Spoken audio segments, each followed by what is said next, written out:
Speaking of Indy, Colts QB depth chart now includes Sam Ehlinger and James Morgan. What are the best QB options looking like in the draft for the Colts?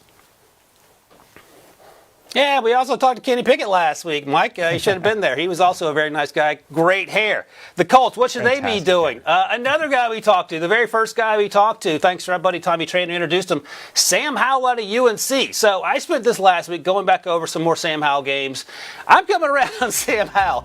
The first game of the year, Virginia Tech, was a tough one to watch if you're a Carolina fan and if you're a Sam Howell fan. After that, he did a lot of heavy lifting for this football team that lost 2 wide receivers and 2 running backs to the NFL. Their offensive line wasn't very good. Their defense wasn't great, and he did just about everything else. You saw him run there. He's extremely athletic. He has one of the best arms in this draft class, and he's incredibly tough. He's also a leader, and that's something we've been hearing in the post-trade of Carson Wentz.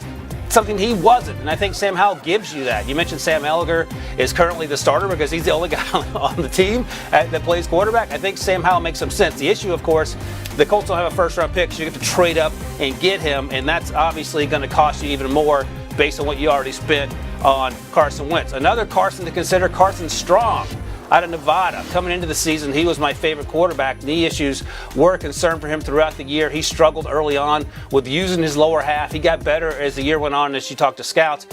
There's some mixed reviews coming out of the combine in terms of his interviews. Goofy was a word that was thrown around. Again, another guy we talked to on set who I thought was refreshingly honest. I guess there are 2 ways to look at it.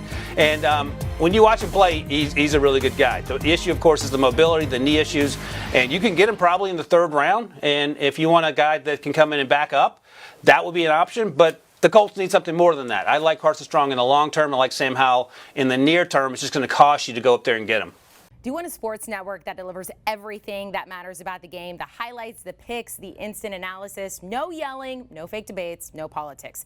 Hit the subscribe button and never miss a moment.